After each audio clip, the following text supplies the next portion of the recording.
Mahabharata more than 7,000 years ago, Ramayana more than 14,000 years ago. These two texts, it so happened that we can get down to a very specific year and for some specific instances, right down to a day.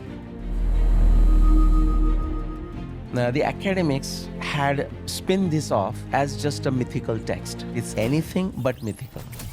There is evidence we can show that the astronomy nakshatra system was created about 28,000 BC. About 4 million men fighting for 18 days and 99% of getting destroyed. So I'm using certain astronomy indicators, geological indicators, river indicators to show what it shows us for an Indian civilization going back to 75,000 years.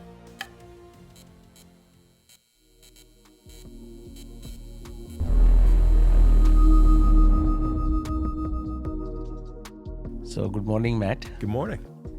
My name is Nilesh Oak, and as a profession, I'm a chemical engineer, a bachelor's, master's, did MBA, worked for General Electric for 16 plus years, and then also as a consultant for multiple companies for 10 plus years.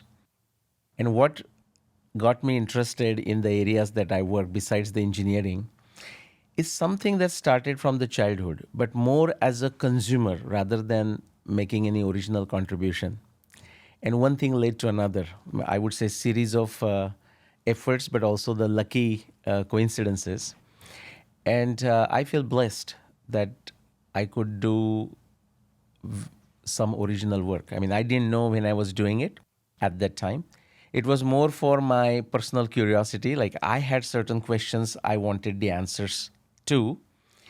And when I asked people, I just got a kind of hand-waving gestures and answers, and I wasn't happy with it. So finally, I realized I have to do my own work to find out those answers. And some very interesting things. For example, when I was just finishing my master's in Canada, I started with one verse from the longest epic of India, but also the longest epic of the world called Mahabharata, like more than close to 100,000 verses. And just by coincidence, I would say, but also because astronomy was one of my interests, I ran into one verse.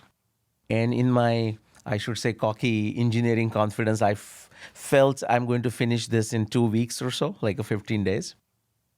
I was successful, but it took me 15 years from 1994 to 2009.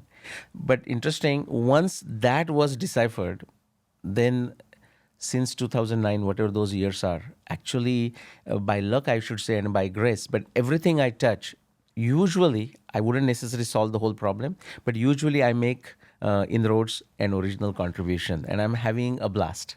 Nice. So you're having fun. You're loving what you do. Absolutely. Yeah, very cool. So then in detail, I guess, like if you're to describe what your mission is, what your passion is, what it is that you're doing, and researching and attempting to prove, what is that? How do you explain it to people?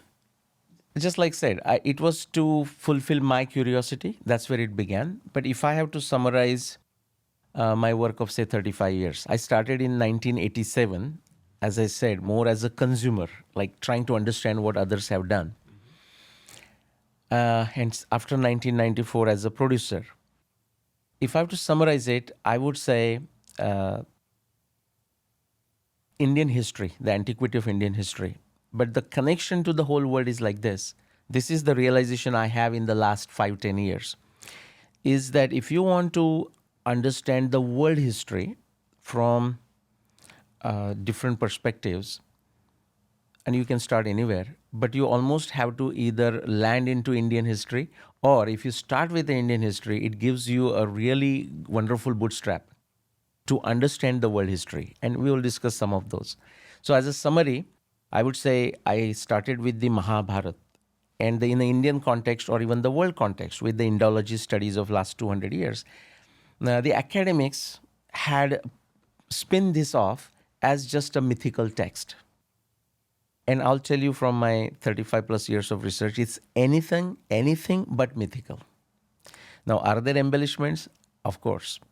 But for, I would say, 70+% of the time, it is telling you a very hard history as hard as, like, say, Ben Franklin and whatever you want to talk about. So that's where some of the controversy comes in, where some people think that this is mythical stories, and some people are interpreting it as truth, essentially, right? And As a history. as a history. I mean, history also is a blend of factual stuff and a myth. Right. Sometimes we over glorify a hero. I mean, that can happen. When was it written? So, that is given. See, the beauty of most of the Indian text is, like, the text itself will tell you some of these biographical things about the text, including who wrote it, and also how to study the text. So, to answer your question, now that I have dated it going back to, the Mahabharata, going back to 7,500 years, but it's not approximate number. The specific year when this big war took place, about 4 million men fighting for 18 days, and practically 99% plus, we don't know the exact number, of getting destroyed. That happened 5561 BCE. I mean, the beauty of the internal evidence is such that you can come up with such a precise stamp. So 7,587 years ago, while when we talk in 2026 years. And so you're saying that those dates and those numbers are within the text. Yeah, they are within the text, but they are given in the language of celestial and terrestrial evidence. Okay. How do you mean? For example, and this is the controversial part, right? this is, well, it's a controversial to those, like, who cannot digest it, but frankly, there is, I would say, very little, just to be fair to the other side, whoever that other side is, very little that is controversial. And I'll tell you why. Because the statements, so I'll give you a summary. So the whole 100,000 verse text has close to, or actually more than, 300 specific astronomy descriptions. So sometimes it is the orientation of two stars. Other times it is the planets in the context of the zodiac or the nakshatra, which is similar to zodiac. But in Indian system, it divides the zodiac, instead of 12 areas, it divides into 27, because the moon takes 27 days to go through the whole full 360 degrees. So the planetary positions, all the visible planets, it's given in the context of nakshatra at the time of the war, the orientation of the stars at the time of the war, eclipses, comets, the positions and phases of the moon with the context of nakshatra, the lunar months, the solar season. And so when you bring it together, imagine solving a jigsaw puzzle, crossword puzzle, or something together, like taking these as a clues, it will bring you to that one specific year. The controversy will come. Sometime they will say, oh, but did you interpret it right? I mean, these texts are written so your question was how long ago were they written? Right. They were composed that long ago. The author of Mahabharata is called Vyasa, a big long name, but we'll just use Vyasa, Krishna Dvaipayana Vyasa. He is not only the author, but he's actually the individual of that family where the two cousin factions of the family had this big war. So he is a contemporary to those epic times. And so after the Mahabharata War was over, the text tells us about 18 years after he sat down to compose the epic, it took him about 3 years. And granted, he must have used the student assistants and whatnot. And it's very interesting. Now, not controversial, but almost hard for people to imagine that a text with 100,000 verses was composed and then it was preserved, of course, through writing, but also through oral tradition. Now, that is not controversial, but it is hard for many to believe that. Okay. Yeah, interesting. So, yeah, you brought a slideshow maybe to go Yes. over some of the information? Right. And I'm sorry, I think you said it, but the mainstream dates for when the document was written? That's a great question. The mainstream academia, you mean? Mm-hmm. Mainstream academia, and I'm glad you asked the question, because if people don't know the contrast, they would not appreciate what I have to say. The mainstream academia, in fact, I'll just take 1 minute to tell you what the mainstream academia says about the Indian civilization. Okay. So the oldest text, I mean, UNESCO accepts as the oldest text. The problem is the dating by mainstream academia for something called Rig Veda. Have you heard the word Veda?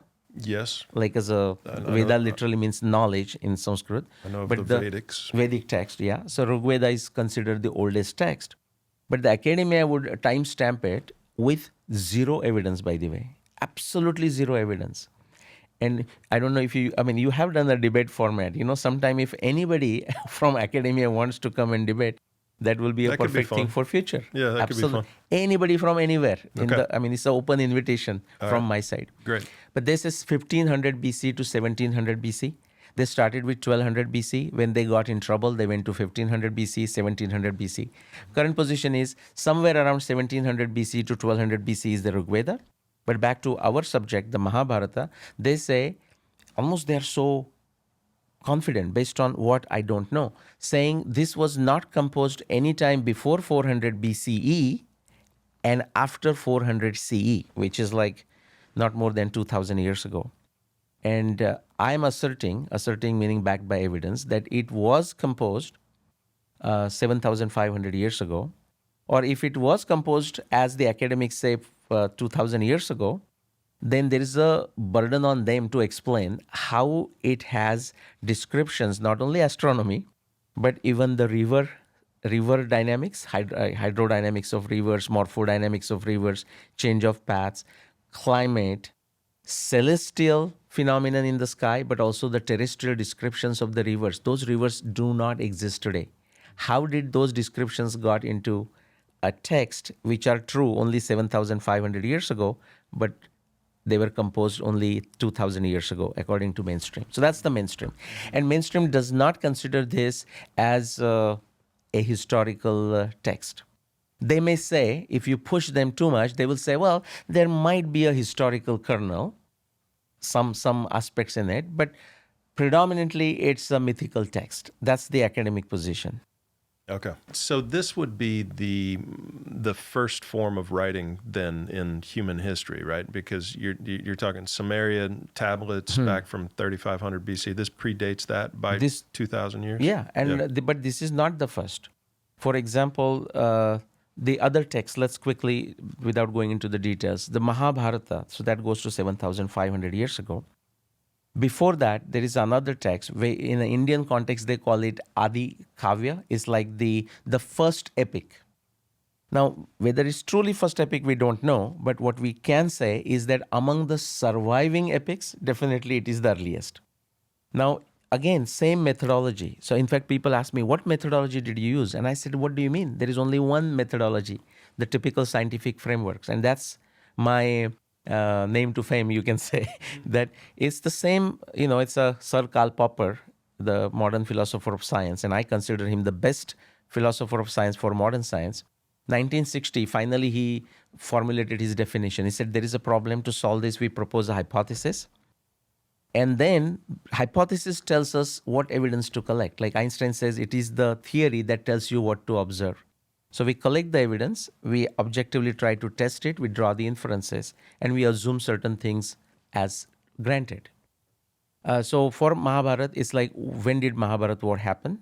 My hypothesis is astronomy descriptions of Mahabharata are descriptions of Mahabharata times, because it's a contemporary text written there. I objectively tested using mathematical calculations in astronomy simulations, whatever it takes. And each of them points to that date or that area, and then some of them finally date. Now, Ramayana did the exactly same thing. Only difference is Ramayana is 1/4 the size of Mahabharata epic. Interestingly, it has many more astronomy descriptions than in Mahabharata. It has close to 600 astronomy descriptions. By the way, I don't want to digress, but these are not coincidental. These folks, no, this is their way of dating the text. And we'll briefly talk about it. So this is not coincidental or randomly. They are putting these markers, signs, indicators, so that you and me, 14,000 years after, 7,500 years after, reading them, will able to figure out when these happen. So Ramayana, 600 plus astronomy descriptions and non-astronomy evidence, it all brings you down to 14,000 years ago, 12,209 BCE. We are lucky every time we don't get that precise. But these two texts, it so happened that we can get down to a very specific year, and for some specific instances, right down to a day. Okay. Wow. Yeah, I want to get into that. So to answer your question, is this the first text, first written text? No. Ramayana is before that. And frankly, both of these texts refer to all the four Vedas. So the Vedas are before that. And many people, academia will say there was no writing, but that's not correct. Now, is there anything surviving script in the sense of, no, so we don't have a surviving script. But Rigveda, and I think all other Vedas too, but Rigveda I do know, indirectly it refers to the script, refers to writing. We just don't know what script they used, and nothing has survived. Okay. Okay. Fascinating. So that's kind of one of the things that you're focused on then is the text and the dates of the text and and there's these diverging thoughts that this is from your standpoint it's historical, and from other standpoint it's mythical, but then in addition to just that text, there's also, you have thoughts on the age of the Indian civilization in totality, right? Correct. So what is that? What are your thoughts there, and what is the evidence that points to the age of the Indian civilization being significantly older? Great question. Now, I'll start with the great answer, which is to say, truly we don't know how far back in the past, because we can go with only the evidence that is available to us. So based on what is available, this is what we can say, keeping in mind that as we go back, the evidence gets less and less because it gets destroyed, especially when certain cycles, whether astronomical, they repeat, and then we don't know which one they are referring to. But the epics, so Mahabharata more than 7,000 years ago. I use the multiplication table of 7. Ramayana more than 14,000 years ago. The astronomical nakshatra system, which is like in West we will call it zodiac system, in Indian 27 nakshatra. There is evidence we can show that the astronomy nakshatra system that is used in these both epics, or even today in India, was created, calibrated, whatever you want to call it, about 28,000 BC, so 30,000 years ago. So there was somebody creating that system 30,000 years ago. And so you can go back certain epochs 35,000 years ago. This is before the last glacial maximum, or actually when the glacial maximum was happening. So we have a celestial and terrestrial evidence. This is going back before Ramayana and Mahabharata. 75,000 years, there was a Toba explosion. Have you heard? Possibly from Randall Carlson, and Graham Hancock would refer to that as well, and many others. So, Matt, this is a quick summary of my last 35 years of work. This is a time axis. Today is where we are now, today, 21st century.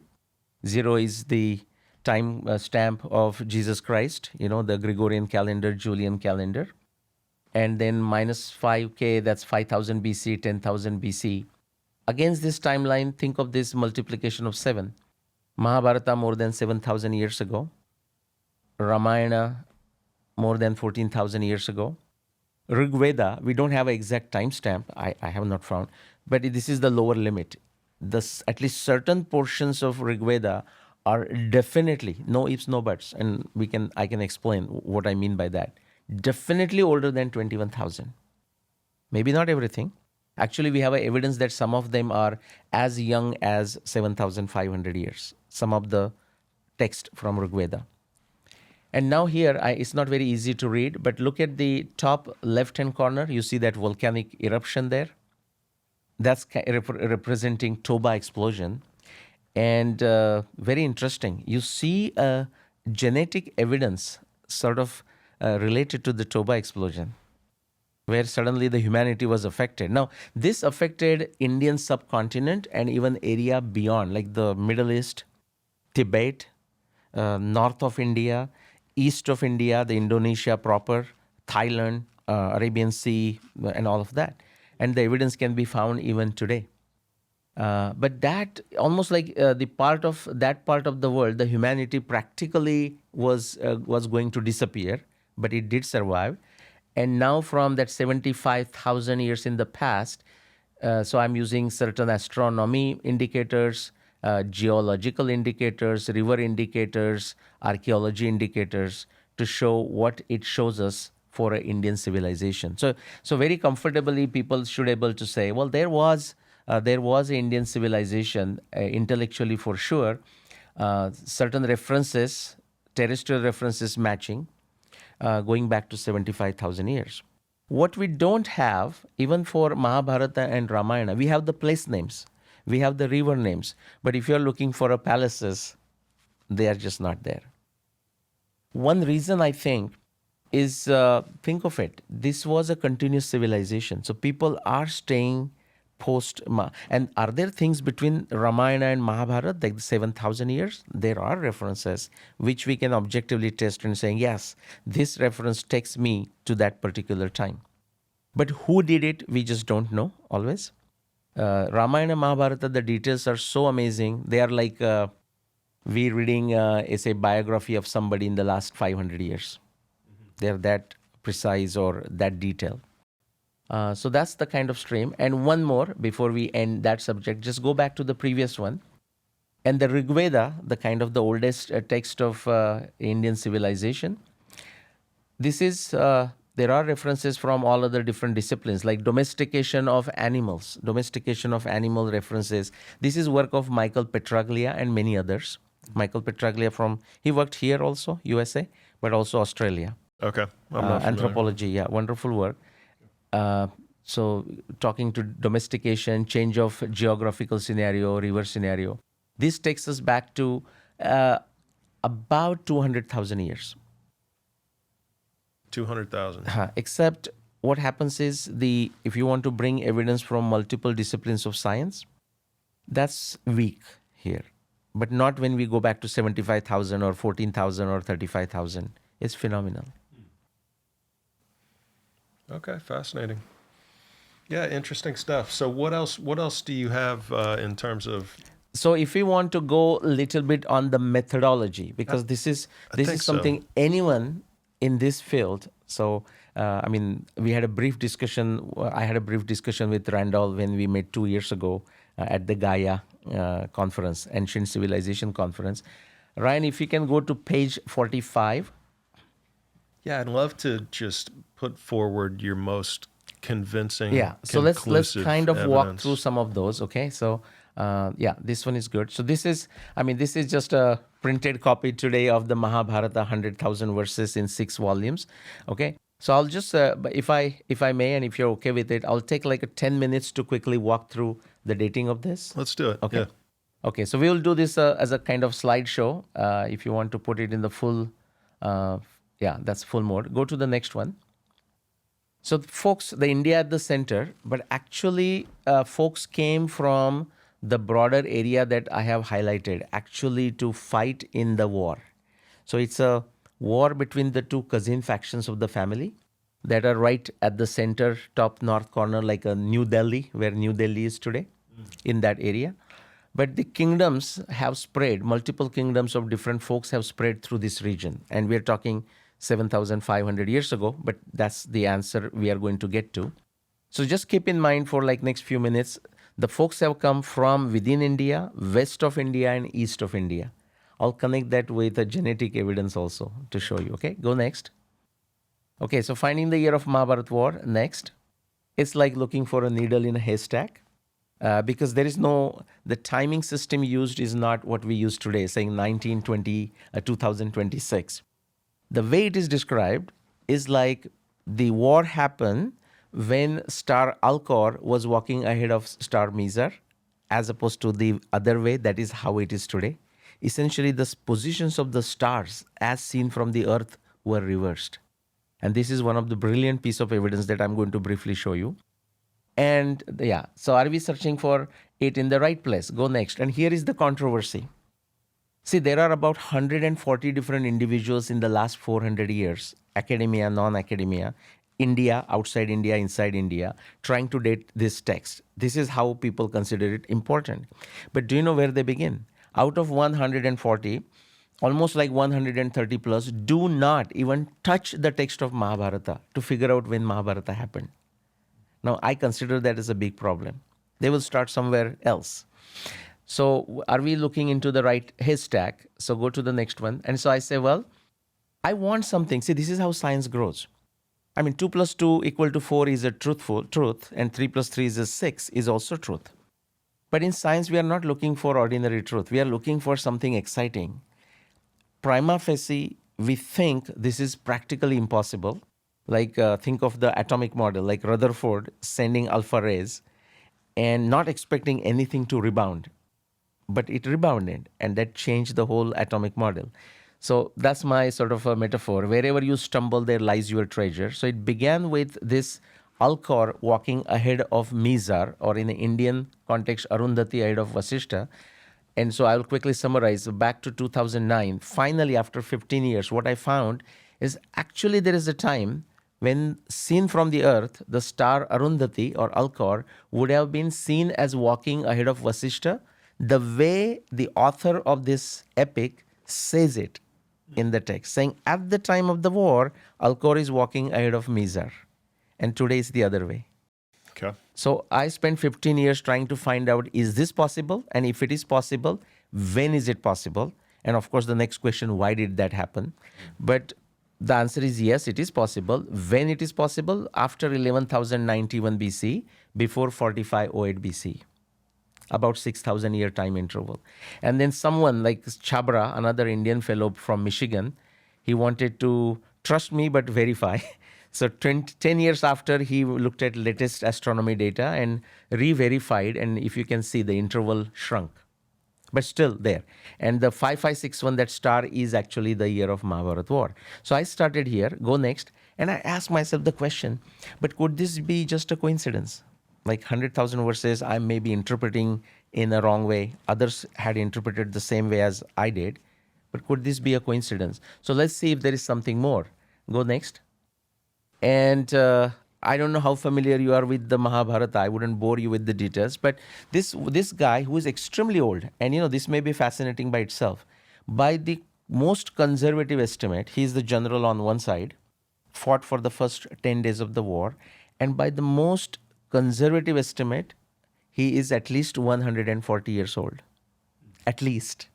Some people estimate 200. So that becomes another interesting subject. He falls in the battle on the 10th day. And then with his mystery, you're looking at the arrows, right? Poking He's him. fighting in a battle at 140 years old? Plus. Well, it's impressive. Yeah. And some of the key heroes who are fighting are also about 70-year-old. I mean, 4 million men just disappearing in 18 days, 7,500 years ago is a huge chunk, right? So now he has some mystic, he has some mystic siddhi, I mean, by which he can decide when he wants to pass away. I mean, he cannot, I presume, he cannot hold it indefinitely, but he says, not today, how about the weekend? He can do that. So whatever the beliefs of the time at that time, and that will get too deep, so I will not go there, but he wants to wait until the day of winter solstice. And when the sun turns north and starts traveling north, that's when he wants to die. So from that, the 10th day of the war, that's what the text tells us, he is waiting for the day of winter solstice, like 21st of December in our times. And all this gibberish that you're seeing here basically says he's waiting on the bed of arrows there. He's severely injured, like almost like coma-like state, but he can still communicate for more than 95 days. And now you take this, the timing of the war, the lunar months, and you bring it together astronomically. Now I'm combining that with the previous evidence, and it says there is this 1600-year time interval, 6722 BC, and before 5125 BC, that's where the war must happen. Not even a year before or after. And so then we have 35 or close to 50 astronomy descriptions of the planets in the context of a zodiac and a nakshatra. And so Matt, if you can figure out what it is all saying, then you get your answer. 5561 BC. So that's the gist of it. Now, to briefly tell you that genetic evidence that I talked about, this is the genetic evidence. This is Monica Carmin paper, a genetics paper with additional 92 scientists, written in 2015, about 10 years ago. What they did is looked at all the genetic data available around the world. They call the genome, Global Genome Project. Y-axis, the x-axis is the time from 150,000 years to our left all the way to our times, 0. And the y-axis is the interesting one. This is the variety of X chromosomes. So the maternal chromosomes variety divided by the variety in the Y chromosomes, the father chromosomes, if you want to call. Now look at from 150,000 years all the way to say like a 30,000 years, and just ignore those blips or the peaks there. What do you see? The average is about 3 or 4. And do you know why? Because imagine, say, Mr. and Mrs. Oak walks into the room. They are essentially having 3 X's and 1 Y. That's that variety. So as we keep on piling up the couples, let's say, the variety of X is like a 3X. Like the female will have 2 X's. The male has a X and a Y. So total of 3:1. That's the kind of ratio you see when nothing extraordinary is happening. But then there is a war or a famine or a total destruction. It changes the genetic makeup. What is interesting is if the total humanity gets destroyed, the genetic makeup may not change, or it will change in the proportion because men are gone, female are gone. Here, think of the war. Only 4 million exclusive men are gone, no woman in the war, 7,500 years ago. Now, by the way, Monica Carmin has nothing to do with the Mahabharata. She's just looking at 150,000 of years of data, modeling of it. And now you see the last peak there? Mm-hmm. So now we ask 3 questions. This is a genetic earthquake. We don't know what caused it, but we ask the question, when did it happen? Well, that's straight down vertical. That's 7,500 years ago.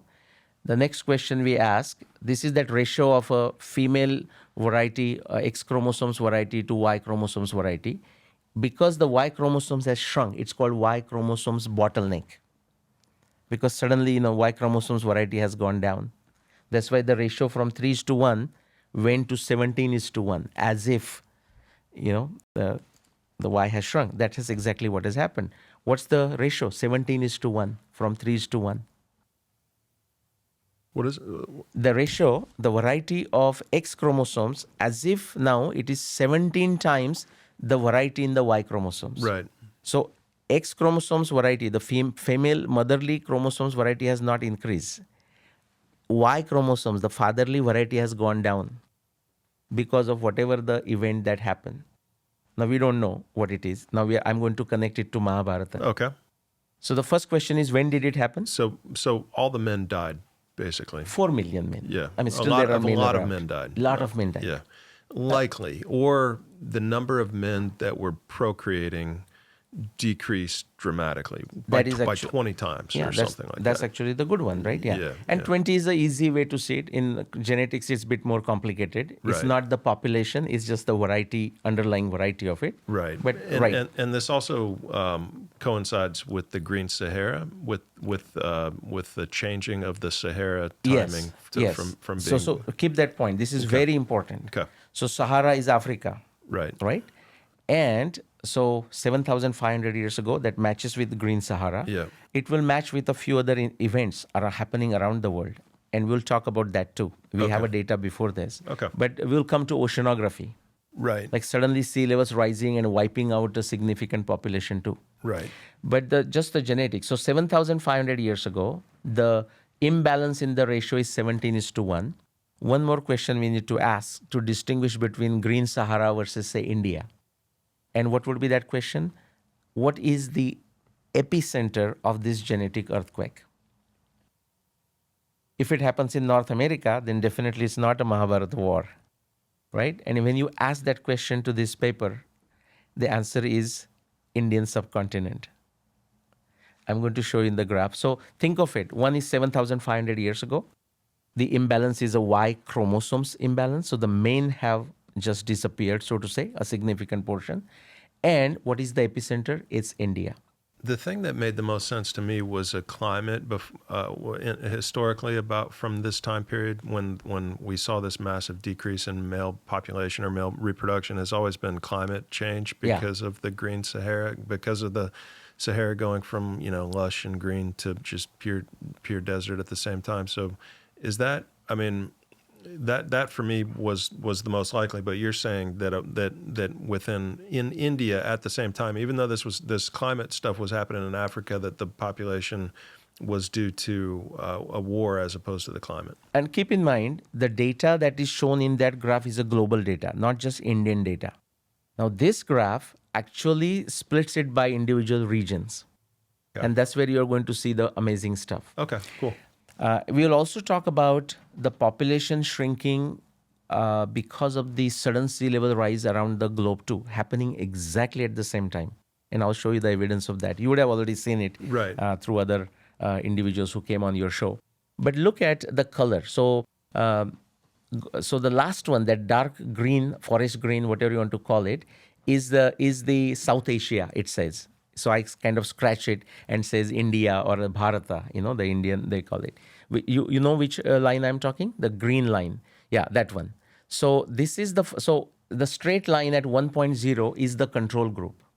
It's like similar to 3:1 ratio.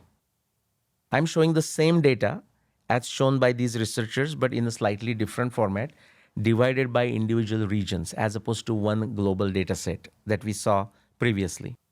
Now, anytime there is a deviation from that 1.0 and either goes down or up, when it goes down, that is that chromosomes bottleneck. Okay, so that look at the green line. This is kind of the first one to come down and go. This is all models, by the way, based on the available genetic data and many assumptions. But the first one to go down. So the green line is the first one to go down. The longest to stay in that in equilibrium. Okay, and the last one to come up. That's India. Now notice I told you the folks came west of India, east of India to fight in this war. That's what the text describes. Now look at the next two lines. One is that orange color line that is going down, and the blue.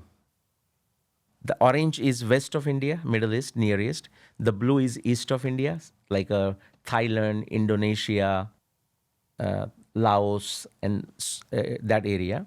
That also has a similar effect like the effect in India. You see it? It's not identical, but it's similar.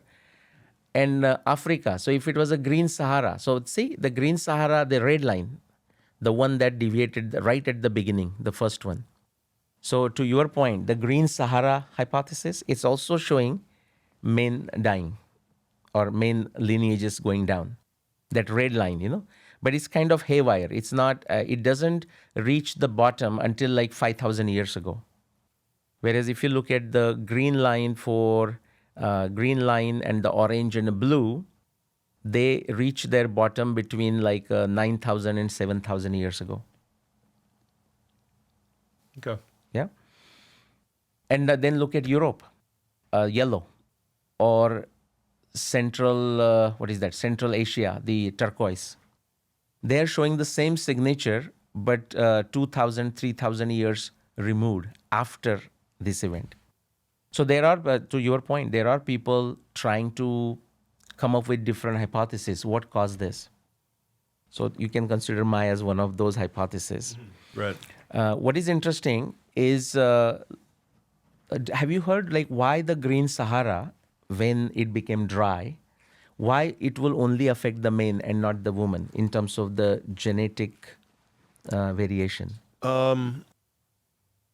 I mean, a crazy theory. The first thing that came to my head was that if there were people living within the green Sahara and it turned into a desert, then there would be this mass exodus of people out of it, and there would likely be fighting and war in other places that were still, that were other areas, other regions, other tribes, other whatever groups of peoples, and that the men would have killed the men. That's the only. It would be like a Mongol type thing of invasion of China, which was climate change induced. Where you had the massacre of millions of men. I don't know how many people died in that, but yeah, that I think is the probably the only explanation for what could cause that massive die off to time up with the climate change. Okay. And that signature can come, suppose 7,500 years ago, like those people moving from Green Sahara because of the change of conditions, say, let's say they come here, come to Middle East and then move to India, they will bring the signature. So that's a good way to think. Except in 7,500 years ago, the India is already heavily populated from the previous migrations. So whatever that inflow, we have to now ask the question, can it make a substantial change to the existing population to draw this Y chromosomes bottleneck with India as an epicenter? Right. Yeah, I think anytime you have massive climate change, it's going to cause societal unrest everywhere. Civil unrest within individuals, within groups, on the planet as it relates to people and animals and everything that eats food and relies on, where things are currently grown, because things all of a sudden can't grow in the same places, and there's this massive disruption. So even within India, if there was some big climate change event that was a global event that caused the Green Sahara, within India, you're going to have pockets and different areas where, people are going to have to get up and leave their village, and the whole villages are going to have to leave, and men are going to fight. People, when you're hungry, you fight. Right. Actually, that we don't know the extent of it, but it did happen in India. There are only indirect indications of the Younger Dryas effect. But that's before, say about 11,000 BC to 9,700 BC. So actually these are kind of good times. 7,500 years ago is like a good times. They are coming out of this Younger Dryas. There is no descriptions of what happened during Younger Dryas in the Indian text. There are indications, which is to say some astronomy indications are given, and saying if any time such a thing happens, there is something called Rohini Shakata Bheda. So which is to say the Taurus constellation, a planet Saturn or Mars, if it comes into that V-shape constellation near Taurus, it's considered bad for humanity. So and then now you use astronomy to go back, and you actually find out that those events, the Saturn and Mars going into that V shape of the Taurus, indeed happen around that 11,000 to 7,000 BC. So that's the indirect indication that something bad, something seriously bad was happening. Yep. But other than that, there are no descriptions. But you come down to this 7,000 time frame, and actually the things are good. Now the war again must have destroyed it too for them. Yeah, and how? Tell me one more time how you were able to get these regional numbers based on the prior data, and what other? How did you come up? with Great question. Not mine. That is so. This graph or the previous graph, I'm simply pulling it from Monica Carmin paper, 2015. Okay. So they are doing this in the form of 500 plus ancient DNA, modern DNA, whatever, the whole genomic data available to them. And they are trying to find out going back to 150,000. Now, we don't have an ancient DNA going back that far. I don't know the exact number, but the ancient DNA we have found, like skulls we found, fossils we find, but the DNA that we can take to the lab, my understanding, I don't count me on this, but not more than 5,000, 6,000 years. Around the world, forget India. India, actually, you find very little ancient DNA because of the weather and whatnot. And India tends to cremate their deads as opposed to bury.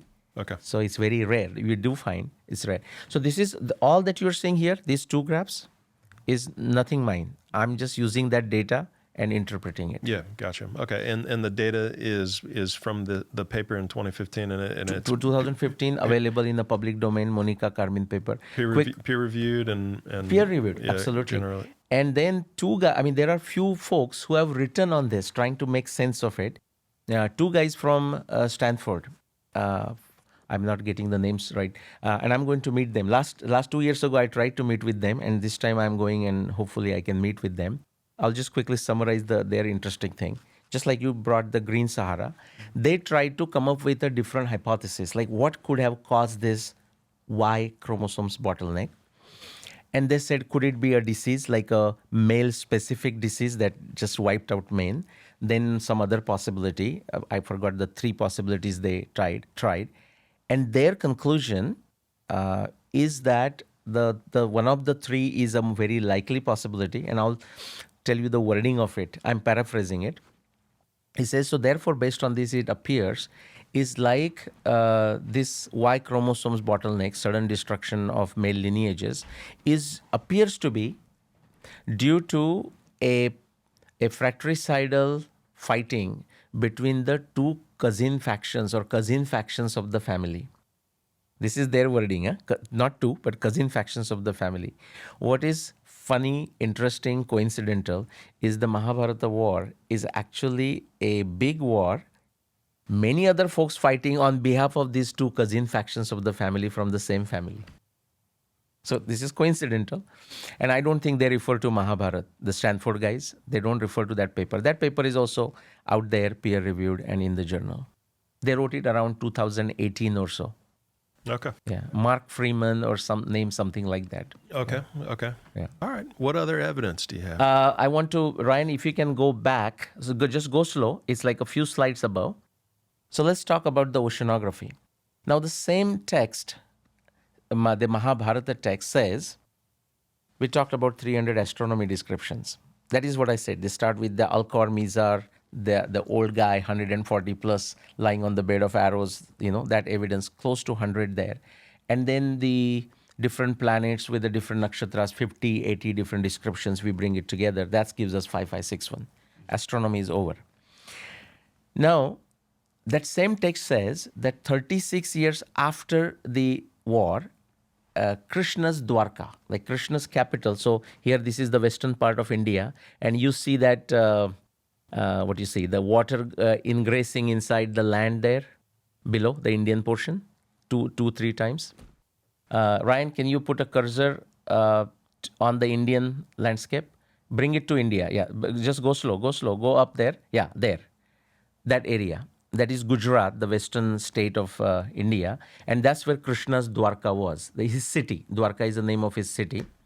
He moved from north central India to the west part of India. That itself is a very interesting story. I'll not go there. But what Mahabharata says is this city was destroyed by sudden sea level rise 36 years after the war. It is that specific. So now we go with what specific info we have. 5561 plus 36 gives me 5525 BCE. This is my prediction for the destruction. Now the question is there evidence for it? And so now I'm going to take you through, there is a 30 data points. I'm going to take you through 3 of them. So this one. So the entire sea level rise within a year? Not 1 year. Yeah. The data tells you, it doesn't tell you a specific year. The data gives you a time frame of 1,000 years, 400 years, 500 years. Yeah. But the standard error is very, very precise. I'll take you through the data. Yeah. Now, so that's the area. This is the Arabian Sea. And this study, what you're seeing on the right side, x-axis, now not very easy to read. X-axis is time. My side, the right side, is where we are today, and we are going backwards as we go to the left. The vertical dotted red line is that 5525 years, okay, 5525 BC. Now, y-axis is the sea level rise. And you now follow the graph. It goes up and then kind of comes down. But then notice, when along that dotted red line, vertical red line, when it's going up, it's that net rise is 23 meters. Now it's happening over what? Like 1,000 years, maybe 1,500 years. That's because of data. The good analogy is, suppose now you have a sudden flooding in Sarasota. But depending on which data you look at, the tornado or whatever, this disturbance is coming, so you're tracking for 10 days. So that evidence is there. Then clouds, then actually the rain and the flooding. The flooding may be in a day, but the whole event is happening over a month-long period. something similar, like the things are happening. So 23 meters. The total sea level rise from the bottom to the top Yeah. over the course of several hundred or 1,000 years or whatever that Yeah. is what? 23 meters. 23 meters. That portion, along the red feet. line. Yeah. So, I mean, 75 feet over the course of 1,000 years. Right. But in any given year, you're going to see. I'm going to show you more precise data Yeah. coming from other parts of the world. Right. At some point, you just give up on the city, I guess, or whatever. Though, as the water just continuously rises over a period of time, at some point, one thing is it can happen slow. Yeah. The description, that the textual description is it's sudden. In fact, it says Arjuna, the Krishna's friend, and they fought together in the war on one side. Krishna is his counselor. Arjuna, literally the description says right in front of his eyes, and it says it went down in 7 days. But it says right in front of his eyes, Dwarka, the city, disappeared underwater. So literally in a few days. Yeah, that was happening. I mean, we know people were living on the coast. We know people were living together, and we know that the sea level was rising, and so all of those places would be underwater today. Yeah. So yeah, we know that was happening for sure. So that's certainly not a stretch. Right. And a global flood myths would have emerged from that too. And this is a global phenomenon. And this is not the only one. There are multiple peaks, and we will look at that too. But just to complete this graph here, so within that 1,000-1,500 year period, sudden sea level rise of 23 meter. When I say sudden, on a very millennium geographical scale. It is sudden. Geological scale. Geological scale. Right. And notice that the horizontal line at the top is the mean sea level. The water actually overshoot when on an average 3 meters above. And it stayed that way for the next 2,000, 3,000 years. And see, this is what I say. Once you start studying the Indian epic history, it starts helping you understand the relatively recent history. There are two places in India, the same west coast, which were ports 4,000 to 6,000 years ago, and now they are inland in that same portion called Dholavira and Lothal. And this graph actually explains why they were ports 6,000 years ago or 4,000 years ago. Because the sea level is up, and then you see that dotted arrow coming down. The water started coming down 2000 BCE and finally settled where it is today. Okay, so this is from West Coast. This is Zarins. He was studying the Arabian Sea, especially the Iraq area, because see, that's the interest for many, archaeologically speaking. His papers from 1992, 1998, 2002. It's a composite for that. So peer-reviewed papers. Let's go to the next one, Ryan. And so I just showed you one from that big dot on the west coast of India. But all the dots that I'm showing you, there are these all peer-reviewed papers, very specific papers around the world referring to sudden sea level rise in different parts of the world around that 7,500 years mark. Okay, just go next. I'll just show you. You have any questions on that? No, okay. I mean, it's confirmed. The sea level rise is confirmed. Yeah, but even but your question was, and that was a very pertinent question. But hey, it's happening 1,500. Like, is there something specific for 5525 BC? I'm going to show that to you in this graph and the next. Okay. This is Paul Blanchon and James Shaw, 1995 paper. Apparently, just as a coincidentally, same University of Alberta, Canada, where I did my master's, and same timing. We didn't know each other, but he's in the geology department. Now he's a professor in Mexico, Paul Blanchon. And James Shaw just retired at Alberta. Now, again, the x-axis is the time, 20,000 years in the past to our times. That's the timeline. The y-axis is the sea level rise. Sudden sea level rise or sea level rise. Now notice how the curve is going from here, my side, up to the left.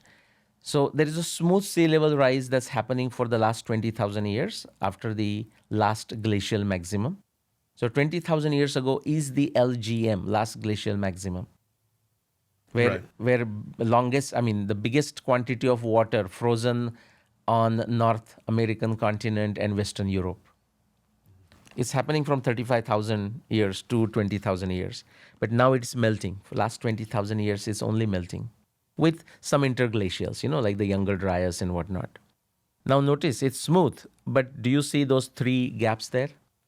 Like CRE1, CRE2, and CRE3. They stand for catastrophic rise event 1, 2, and 3. So those are those sudden sea level rise. And now notice where I have written Krishna's Dwarka. Now the paper will tell you 56, that sudden sea level rise, the last one, CRE3, referring to the Mahabharata, is 5600 BCE plus minus 120 years. Sudden 6.5 meter rise. This is in Caribbean, by the way, Barbados, not far from here. Yeah. And so the 5525 BCE is right in that bracket, right? That's the point. Then Ravana's Lanka, this is Ramayana times. Now Ramayana, the other epic I told you about 14,000 years ago, it does not inside describes Ravana's Lanka, the bad guy in a simple language, who Rama killed. His island, it was an island called Lanka, getting destroyed. The text doesn't say it, except the one lady, she had a dream. And she, in the dream before the war, the Ramayana war, the different one, we are talking 14,000 years ago. She sees that Rama defeated Ravana. He's sitting on the back of an elephant and walking through the city. People are throwing flowers on him. The warriors of the Ravana side have fallen on the ground, and the place, Lanka, has gone underwater. It's her dream. That's what the text says. Or maybe some dreams come true. So you have that CRE1 perfectly matching the timing that I came up with. And it's not like I looked at this timing and say, let's put Ramayana there. No, I just purely brought it from the astronomy evidence. I did not even, this is published 1995, but I was not even interested in this. Why would I look for it when it doesn't matter and I don't know where to look for? So I came across this after I published my historic Rama in 2014. This is published 1995. Now, the middle one I want to mention to again emphasize the point. This is my experience. I don't want to say it has to be everybody's experience. But initially, I was just interested purely in the just my own curiosities. Then it became Indian history research. And now I realize that has become a world history research. Do you know what Plato says in his Tiamas about Atlantis? Mm-hmm. So that's 2,500 years ago, Plato's time. He says whoever provided that information, 9,000 years before Plato, Atlantis, wherever that is, and that's not my research, went underwater. Now, 2,500 plus 9,000 is 11,500 years ago. You see that CRE2? Yeah, that's exact. Perfectly matches. And so Krishna's Dwarka. It's one of the greatest coincidences. Right? And just one more on this, and we will done oceanography. Can you go to the next one, please? Now, I'll give you the context for this. This is not a world context. This is a very much an Indian context and a controversy. See, other than likes of me, and there are maybe 3 or 4 people who go outside that time range, the 1500 BC to 3500 BC, most of the Indian researchers, Mahabharata researchers, they place the timing of Mahabharata between those two dates, 1500 BC and 3500 BC. Now, I'll tell you, the 300 astronomy descriptions that I discussed, not even one out of those 300, either individually or in a group, can point to any date between that range. But those 100 plus folks are very loud, saying Mahabharata War happened there. So that's the Indian controversy within India. Okay. So it's like a David versus Goliath, like me, Nilesh Oak versus the rest there. So astronomy doesn't show any data point taking them to there, but it's very difficult to explain to the masses. But I like this graph. Now this is Rubin, 2017 paper. This is from the tip of, western tip of Indonesia. I don't know if you recall, 2004, there was a huge tsunami in India. Do you recall that? Sure, yeah. So this paper was triggered. I mean, the research was triggered by the 2004 tsunami. The top left-hand corner, that peak you see, the top left-hand corner, the only peak that you see, that's the 2004. So that, that triggered this research. They were studying everywhere in that geographical area. This is Rubin and others, 2017. What they found is, is surprising, again coincidence, they found the evidence of tsunamis and sea level rise going back to 7,500 years. And why they don't find before that, do you know why? Because it's a cave in the mountain, in the hill. So water, as 20,000 years water is rising, it has not gone that far. So seawater was not going inside the cave. Okay. But that 7,500 years ago, the Krishna's Dwarka that we saw, the previous two papers, the sea level have risen so much. Now that first time the water went inside the cave and deposited the evidence. So that's the 7,500 Krishna's Dwarka. But since then, there is a track record of the tsunamis and sea level rise up to 3,500 BC. The important point I want to show here is that there is not even a blip of tsunami or sea level rise, at least in this evidence, between 3,500 BC and 1,500 BC. Not a question to you. The question to those 130 folks, some of them are not alive, of course, coming up with the Mahabharata dates between those two dates, the question to them would be how they are going to explain the destruction of Krishna's Dwarka by sudden sea level rise. There is no sea level rise. You see that horizontal line? That's not drawn by me. That is from the original paper. There is no sea level rise between 3,500 BC and 1,500 BC. Right. And this is very close to India. And so the way that people would explain that is they would just say, "Oh, it's just a myth." That part of it is just a They myth. don't say myth because their date, they say it is history and their date comes into this range. Okay. So do you know how they explain it? No. They say it was a local event. Oh, okay. Okay. Gotcha. A local sea level rise Yeah. event. And I say, well, that's fine. And show me the evidence for that local sea level Yeah. rise event. Yeah. And they have none. There is no local sea level rise event. It's a it's a planet. Local Yeah. is the planet is local. Correct. And they have none. yeah. So Interesting. this is the one. And so now think of it. The genetic comes together. The oceanography comes together. We will not go into the other details of river systems, climatology, physical anthropology, the physical bodies that have been found. This is a Professor Kennedy. He passed away about 2012 at Cornell University, and he used to spend significant time in India, physical anthropology. So if there is any discontinuity between the human skeletons, that comes between 6,000 BC and 4,500 BCE in northwest India.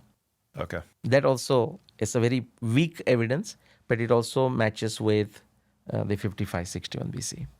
Okay. Okay. So there's a lot of evidence there. There's a lot of evidence. And you've spent the last 35 years attempting to compile as much evidence as possible. That is correct. Yeah. And so if you can just go down, I'll show you one whole full slide, not the evidence. Keep on going down until a big chart comes with multiple. So, I mean, we discussed astronomy briefly, oceanography, and genetics. We did not discuss archaeology and paleontology and whatnot. But think of these, all the groups that you are seeing on the screen. I have studied this, and if evidence exists, and it can be, I mean, if you look at the descriptions from the text, in these whatever 10, 15, 16 categories, I have matched it, pointed to that 6th millennium BC. Yeah. And the same thing for the other epic, Ramayana also. Right. Yeah. So why is it such? It's wonderful. It's a great passion, and it's a real. I mean, there's a lot there. There's a lot of evidence there for sure. So super compelling. Congratulations on a terrific work that you've been putting into this for the last 3.5 decades. It's amazing. Where did the passion come from for you as a kid? Like why is it that you're so passionate about this? Specifically 2 points, I'll say. Growing up, there is that over enthusiasm in an Indian context also, partly driven by it's like sometime response to when the colonial times occurred in India. So what British did is when they finally took full control of India, 1857, they realized that we got them. By their neck, we got them. We can make them work. Physically, we can make them slave. But internally, are they thinking that British are superior to them? And they realized they internally the Indian mind is not thinking of British as a superior, intellectually superior. And they say British thought that's dangerous, rightfully so. That's dangerous because that can create the revolt. So they brought a certain education system, like it's called Macaulay. Macaulay made a rule, and Macaulay tried to disparage the Indian text, saying the all Indian library is not even worth the books on the shelf of an average house in London or England, something he said, 1832. So part of it was a response, to that. So me growing up in, last 30, 40 years. So every time something happens in modern science, and immediately the typical Indian mind, I was growing up, but they will say, oh, this is there in our text.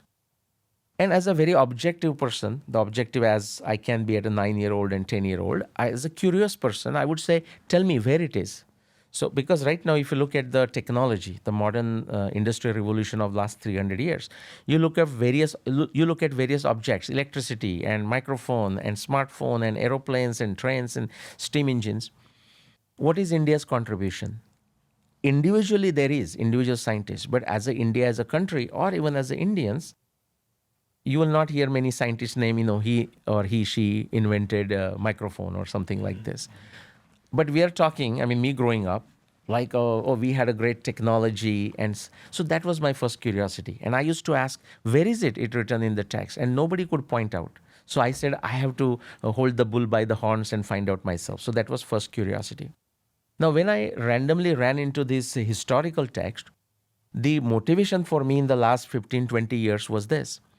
George Orwell, like 1984 and all, he has written, if you want to subjugate a certain civilization, certain country, certain tribe, whatever, it's not that difficult. He says all you have to do is destroy their understanding of their own itihasa, own history. Destroy their understanding of their history, they will play in your hands. Sure. And that has happened to India in the colonial times, so last 200 years. Take away the identity. Take away the identity. Yeah. Right now, I'll tell you, very casually, I show the evidence and you say, that's great evidence. In India, last 2.5 years, I gave more than 400 lectures in the Indian Institute of Technology, IITs, IIMs, and engineering medical colleges and everywhere. And Indians ask me, he says, okay, so Nilesh, we know Mahabharata, we know Ramayana, and in our conviction, like a faith, we even accepted that this is as a history. How will you convince the Western mind? They ask me. And my answer is, and this is my experience because I lived here for 35 years. I say, in my 35 years, if the person is interested in the subject and the person understands the basics of scientific acumen, logical reasoning, and empiricism, in the West, both Europe and America, and now I'll say Australia. I was in Australia for 1 month. I have not even a single instance have trouble convincing the person about this evidence, like what I just shared with you. But even when I share this evidence in India, even now, I have a problem. Meaning people are not convinced. So I tell them the West is not an issue. It's the Indians, and partly because of this brainwashing. But how long we are going to blame it on the British? British left 1947, 75 years have gone by. And the Indians are still stuck there. Interesting. So that was my other motivation. Okay. To basically bring it to Indians initially, but to the whole world through scientific method, bringing history back to the fore. I love it. It's a great passion and a great kind of purpose that you have. And I didn't know all of that history, so that definitely helps as well. So thank you. Well, yeah, it's been great to get to know you. What did we miss? What else did you? We haven't even scratched the surface. Okay. Just briefly, I will mention maybe another time if we get together, we can discuss this. Now, have you seen the Angus Madison graph for the GDP contribution of different countries to the world in the last 2,000 years? No, I don't think so. Ryan is... Oh, yes, how I are have. we doing on the time? It keeps changing with the... We're fine on time. Yeah. Ryan, can you pull the same presentation again? This one. So this is that Angus Madison graph. Now, I don't know if you know the history behind it, but before Angus Madison, either IDRC or the World Bank or whoever, some financial international bodies, had commissioned a Belgian finance expert. I think his name was Byron, or is, and asked him what they wanted to study, just to the best of my knowledge, the effect of industrialization and how that changed the faith of each country in terms of prosperity. So what they ask him to do is go back maybe 500 years, okay? So about like a 1600 or somewhere there. And what the conclusion that Byron came up with were very similar to what Angus Madison is showing. So let me just explain. So x-axis is the time. Keep in mind it's not linear. So the first inch is like a 1,000 years. And then they have expanded the scale from 1,500 to 2,000, So it's not a linear scale. The y-axis is the GDP. The total adds up to 100 for the world, for what they're measuring. And the individual color, so like the red is China, the brown is India, and then the bottom, the green is United States. And the GDP percentage contribution. So they did not like, some of them at least did not like Byron's conclusion. What it was showing, so if you go say 1700, what does it show? A significant portion GDP contribution is coming from China, followed by India. Like, if you go 1700 on the x-axis and just go vertical. The brown color and then the red, that's like a significant contribution from China first, then India. So they kind of did not like Byron's conclusion, So they commissioned Angus Madison, the American, and says, please, can you redo, like a retest. He did the same thing, but actually he went all the way back to 2,000 years, like Roman times. And the conclusion doesn't change. In fact, it gets better. From whose point of view you look at. So the Chinese contribution or the Indian contribution gets even bigger if you go to Roman times. So where I have circled it, so the Indian contribution in the year 2000, 2000 years ago is like 40% of GDP. Now the question I ask myself, so what if I extrapolate beyond 2000 years and I don't have a data? So I cannot do that. So where's Rome? Well, that's a good one. So look at Italy, okay? So, actually, see that 10%. You see the y-axis 10%? It's very small for where I figured they would be during the time of the Romans. So that gives you a relative prosperity. What do we consider? Rome is like, 2,000 years ago, Rome is like the center of the world, right? In a way it is. And you see that reflected in the GDP. You see that as a megaphone shape, You go back and it's increasing. But so if you would have removed China and India, then it would look actually as the biggest, right? Right.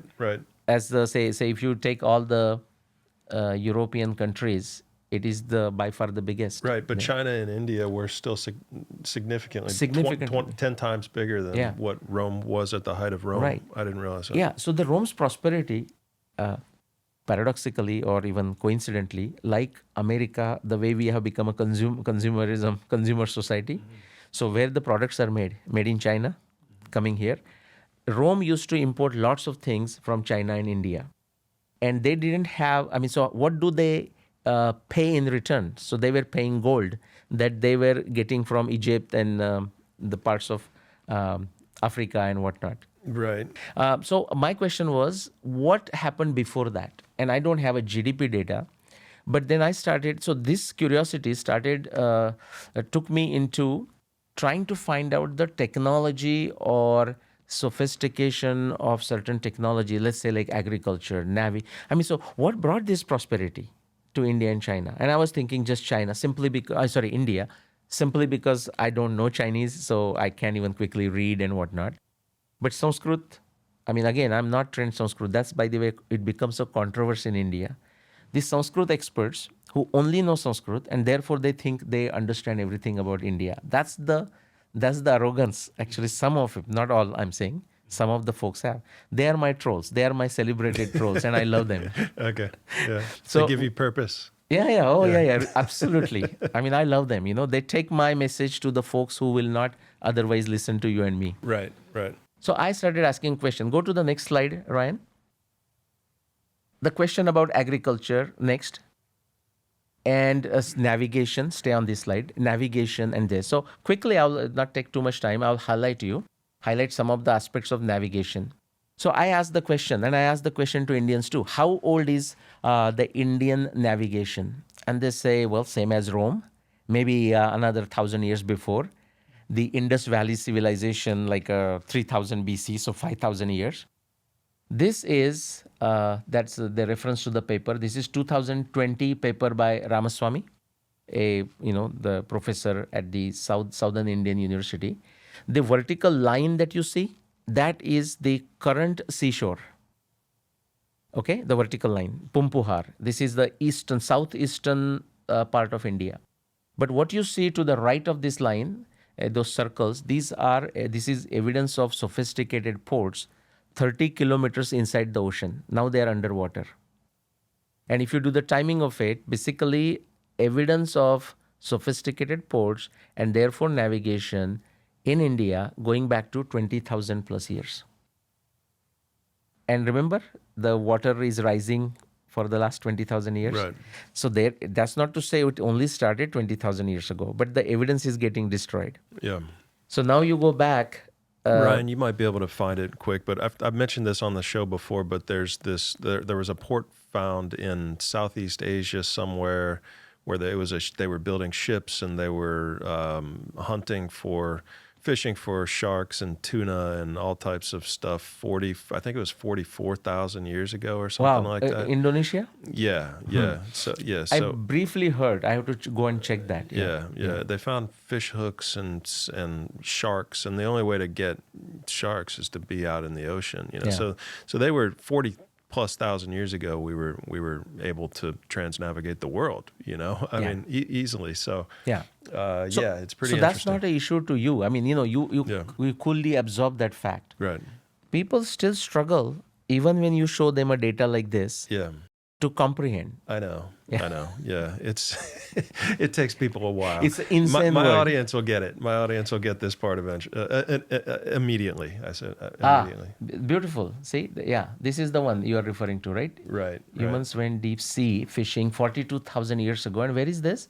Oh, Australia. Oh no, this is not. Oh, the Australian team in Asia. Right. That's what it was. Yep. Yeah, and they're finding interesting. Very interesting. What area is that? The cave. Okay. Susan. Thank you. East Timor, right? And Southeast Asian islands of Papua New Guinea. Yeah, brilliant. Papua New Guinea and Indonesia. That's right. And on that point, I'll make a point, which is to say, today, if in excavation we find stone tools, and immediately people think, oh, so that's fine. That was a human presence there, but they were backwards. And I say, well, are you really serious? I mean, Papua New Guinea, you can actually go to certain tribes. I have not gone, but I have seen documentaries who were untouched by the modern world for many, many years, until like a few decades ago. Right. And they, in their very small world, they are living an extremely sophisticated life. You go to Brazil, the Zoe tribes, they put the wooden piece through their mouth. If you remember, they have seen like this. The modern humans came in contact with them in 1982. But they are making clothes out of the wood bark, the tree bark. They are using pumpkins and all gourds to store water. They are making wonderful houses and living very comfortably by what we would consider our imagination of the ancient human, amazingly. So stone tools, just the fact we only found stone tools, and I'm finding this multiple times, is not any reflection of the sophistication of the civilized life they were living. Right. Yeah, agreed. 100%. Yeah.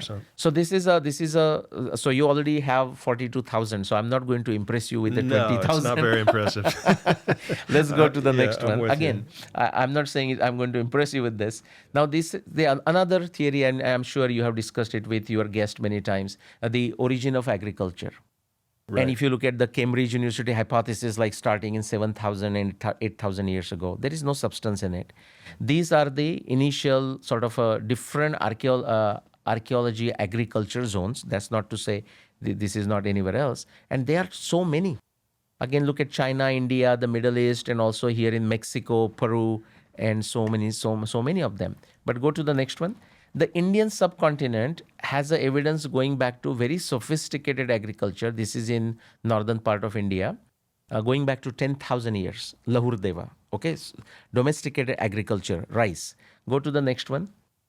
And if you go to Sri Lanka, just south side of the Indian subcontinent, the evidence of, now see, because this is an academic bias, this is peer reviewed paper, but because it takes the timing to 45,000 years, even the writer is the researcher is cautious, saying this could be wild harvesting. And it may be. I mean, if you don't have to sow the seeds, why bother? We can transnavigate the world and catch sharks and tuna and pull up all those fish from the sea, but we can't plant a crop. Yeah. Go figure. Right? Right. So even they are cautious. That's how the academic world is. They have to be cautious, and because there is evidence of storage, cooking, preserving of grains and fruits and everything. But 45,000, if they wouldn't have said wild harvesting, I don't know what happened. But maybe the reviewer said, hey, I don't think it will be domestic. Write wild harvesting and we'll publish your paper. I wouldn't be surprised if something like that happened. Going back to 45,000 years. And have you seen this before? A domestic mouse variety.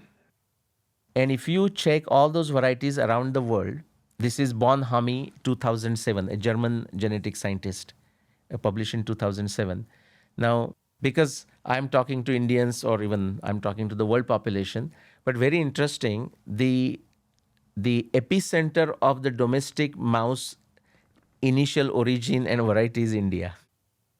Go next. I think I may have something on. And this is on astronomy. So now, if you are doing agriculture, you are exchanging those goods, agriculture, textile, whatever, silk, minerals, and you are exchanging those goods through navigation. Now you need a very sophisticated GPS. That's astronomy. Even today, it's astronomy. Today, when you are driving, the two hyperbolas from the satellites are finding our location. It's astronomy. But that time, the Indian, so what you see on the left is the Greek model. The right is the Indian model. The reason I show this is because there was just like the British trying to sort of distort the Indian history. The attempt was done in America too. Brown University, one of the Ivy League university. The professor David Pingree. His title was Professor of Exact Sciences. And he's no more, but his students are professors in different universities, and I invite them for an open debate, and they don't come. And what was his deal? His lifetime agenda was to almost gaslighting, I would say it. His lifetime agenda was to show that the Indian astronomy came from Greek astronomy, and but on any count that cannot be shown to be true. But what is interesting is, do you know what he said? Actually, he has written papers. I forgot how many papers in multiple books. He was looking for lost Greek astronomy in other places. So something that he thinks Greek must have got to have it, but it's not found anywhere in the Greek records. But he finds in the Indian record something very fascinating. He says this is actually Greek, but Indians have preserved it. Yeah, okay. Now go figure the logic of it. Consistently, you can show that is not the case. So it's not like try to fight, start another fight between Greek versus Indian. Actually, many Greek folks understand this now. What is the difference between the two models? Very interesting. Look, I'll just mention one number. See, the Greeks use 60 because their import is from Babylonians. 60 what? What are the radius? This is like from the Earth, we are looking at the sky, trying to find out the positions and when they will rise and at certain latitudes and longitudes and whatnot, right? So they use that radius, they call celestial radius, 60, from here to the sky and how I'm seeing the object. So you look at the object, note down its latitude. Now you have to come back on the ground or on the ship and perform complex calculations to find out where you are, the GPS. Now, that is the Greek model, okay? Also, you see the epicycles. It's a very simplistic Greek model, still very sophisticated. I mean, very ingenious. Now go to the other side, the right side, the simple circle, and then you see the epicycles with the different shapes. A simple way you can describe that is called pulsating epicycles. The size of the epicycle changes. That's the Indian model. Okay. Okay, and so this is from Surya Siddhanta, and one of the person who has written the paper is based in Washington D.C. Anil Narayanan. I mean, if you ever find his work is extremely fascinating, and you can have him. Okay. Amazing stuff he does. He's a former ISRO scientist, like equivalent of NASA in India. Oh, okay. Aeronautical engineer Yeah, he and might based be in great. Washington D.C. Mm-hmm. So it's a pulsating epicycle. What that pulsating does, so I'll just give you the gist of it. And there is one very magical number. Do you see it? 3,438. Extremely magical number. And when the Europeans came to India, they just laughed at that number. He says, we just don't get the logic of it. Why such arbitrary number, and how Indians got it? I'll tell you the logic of it. But before that, these pulsating epicycles essentially allow anyone, astronomer, to model the orbit. This is the equation of the sun. Model the orbit of the sun as an elliptical orbit. The orbit of the sun. All orbits are elliptical and they're not circular, like Johannes Kepler told us that. Indians are modeling astronomy using elliptical orbits 7,500 years ago and 14,000 years ago. So the way they did it, they still had to use epicycles, but they're using pulsating epicycles. So what happens is a sun, when the epicycle is small, like at the bottom, the sun is going to go fast through that area. But when it goes to the sides where the epicycle is big, because sun is on that epicycle, so when it goes through that area, it is going to go slow. I mean, it's going to appear slow to us from the Earth. So essentially, they're modeling a elliptical orbit Okay. using that. Did they think that the Earth was at the center and that the sun was orbiting the Earth? That's not clear, Okay. but the whole Indian astronomy, actually it is clear, but that will be another podcast. Okay. The whole Indian astronomy is very practical, pragmatic. It is not done to find out truly whether the sun is at the center or the galaxy. It is for practical purpose of navigation, practical purpose of agriculture, season predictions, when the rain will come, and so on. Like the way Just finding Kepler used. patterns in the sky. Yeah. So they are saying, hey, I am on the Earth. I am the important guy. And how can I use this sky and everything for my prosperity? But if you look at Surya Siddhanta, actually you will find. Now, I don't know if through calculation they came there or they truly knew, because there is no explicit statement in Surya Siddhanta saying it's a heliocentric system. But if you look at their calculations, actually it tells, and I can send you those papers, actually it says that the model they are using is a heliocentric model. But explicitly it doesn't say. For example, the position of the Mars, and then it's called the node of the Mars, the position of the movement of the Mars that is given in Surya Siddhanta. If you take this as a geocentric, it doesn't make sense. It only makes sense if you consider heliocentric. But the text explicitly doesn't talk of heliocentrism. Okay. Gotcha. Okay. Fascinating. Yeah. Where else? Where are we going from here? I can take you anywhere. Yeah. So I don't know. Go next, please. What do we have? So now I'm saying this is, say again, from an Indian perspective, Indian-centric perspective, this is interesting. This may not be interesting globally. Actually, it is interesting globally, which is to say, you recognize these two guys? I think so. The left one is Columbus. Okay. The right one is Vasco da Gama. Uh-huh.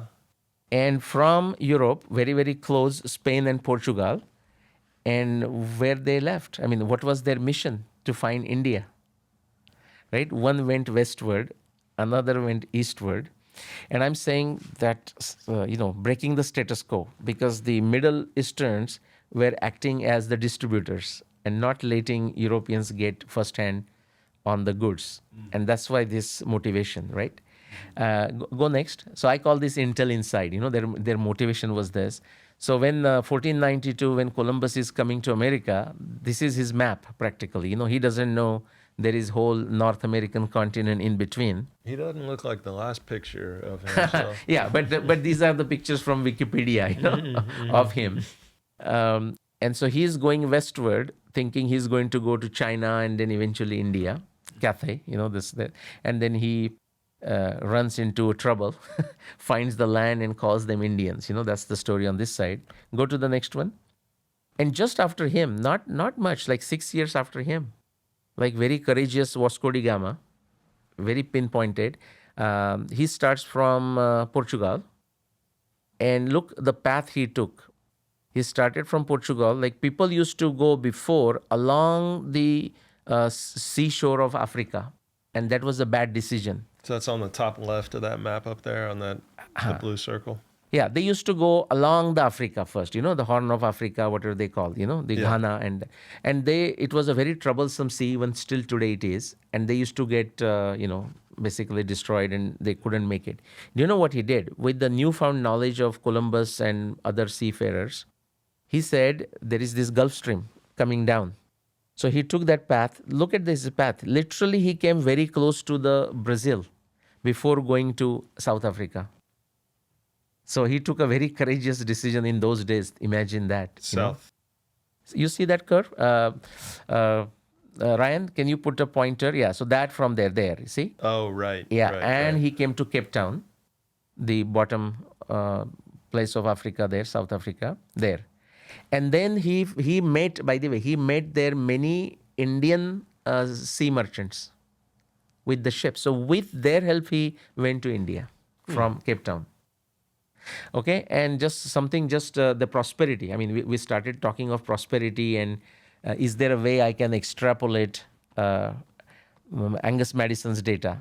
So go to the next one. See, this is 1498, and now they have access because of Vasco da Gama. They have access to India, but I don't mean the Indo-China area, Indonesia. And I don't know if you know the story of Madre de Dios. This is a 7-story ship. It's a Spanish ship. That British queen, I forgot who the queen was, Regina or Elizabeth or whoever. She kind of gave a license to the British folks. It's under the table kind of thing. Hey, we have not figured out. We don't have the colonies there, but don't have to go that far. When the Spanish ship comes to the Spanish shore, you can loot them. Uh-huh. So this is that 1592, one very interesting story. Like they are doing it for a long time. Spain is becoming rich. Portugal is becoming decent compared to others. And in 1592, this 7-story ship was basically controlled by the British, I don't know what to say, the rogue folks on the ocean. They controlled it, and the wealth that was found on this one ship was equal to, of that time, £500,000 UK. Wow. Today it will be what? You can do the math. Thousands and thousands, millions of US dollars or pounds. Right. That's the kind of amount, that's the kind of things they were doing it. And that was going on since 1498. So this 100 years it was happening. But even after 100 years, 1498 to 1592, even what they found after that is that much wealth that was coming out. It's incredible they put that much wealth on ships knowing the risk and the danger that the ship might never reach the destination. Yeah, but what's the alternative? Yeah. Right? So they were taking risk. Yeah. Yep. So there was a lot of stuff that was there. And so if you look at the contents, so look at the content, gold and silver coins, jewels and pearls. Now the gold might have come from Rome, by the way, to India first is the trade. And now it's coming back because the Romans could pay to Indians only as a gold. So it's that gold possibly because India doesn't have much gold of its own. Right. I mean, there are no gold mines. Right. So if they're getting that much gold. Now, Indonesia do have gold mines. I don't know if they were active at that time. Yeah. But just gives you an idea, like the kind of trade that was happening. Well, that's go next, but I'll stop here. But we can stop here. But if you have a broad world-related questions, I mean, my study is here, but I also studied South America, and not that I'm saying therefore you ask me about South America. But the other thing I'll mention, and if we want to bring it, we will bring one. The Indian connections So I'm thinking from an Indian perspective. So I'm saying Indian connections, but essentially the connections between ancient civilizations across the globe. I mean, on your podcast also, you have had these people talking about Easter Islands and Chile and Argentina, and you see those connections with the Indian text also, and you can connect them so beautifully. It's almost unbelievable. For example, the Incas talk about their civilizer, that they call it Viracocha. I don't know if you have Oh, heard sure. that name. Yeah. Huh? Now, Indian context, this story goes back, I don't know exactly when, we have not dated it, but definitely more than 20,000, something like that. Definitely more than 20,000 years. And this king, extremely prosperous king in the southern part of India, and the other Indian kings, that's the gods and the demons, but it's a wrong translation.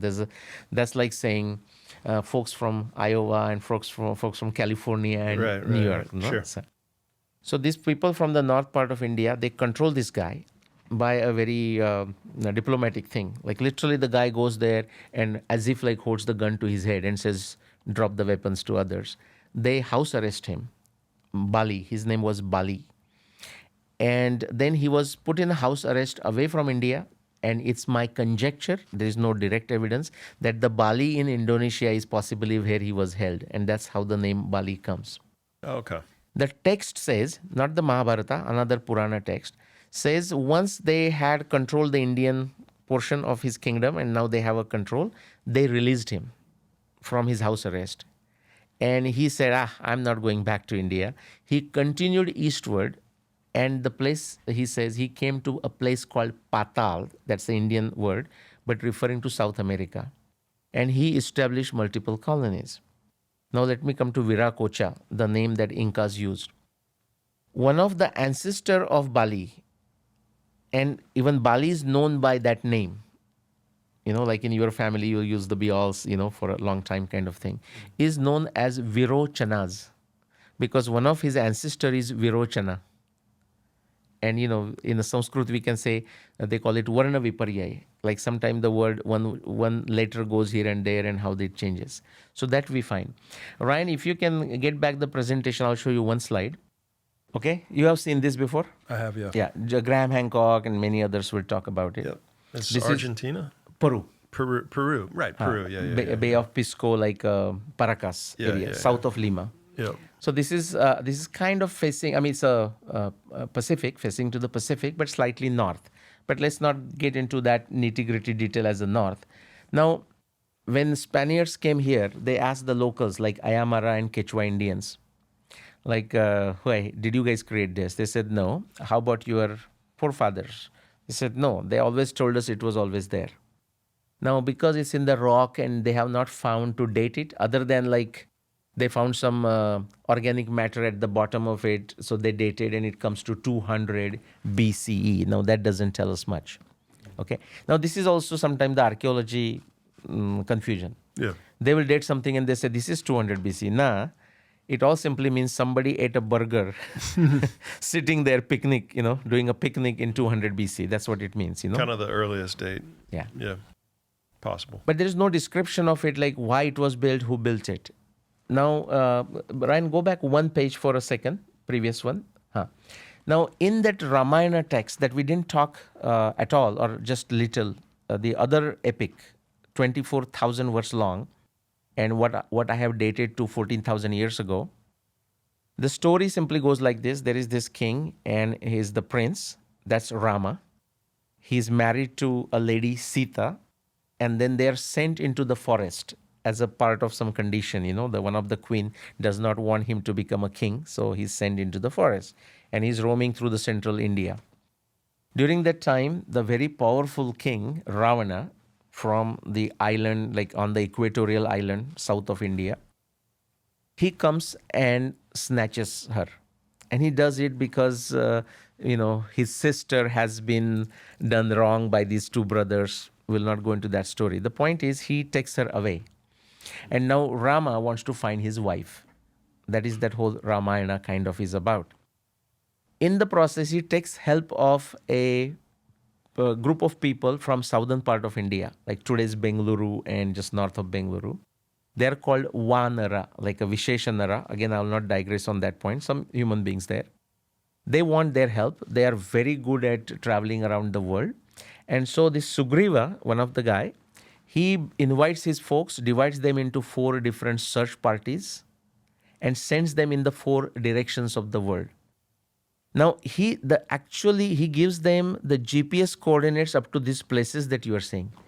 This is I have written a book called Sugriva's Atlas, and it is very, very new. Just recently I published it last November in English, and then now other languages. It's already translated it's getting translated in the 4th language now.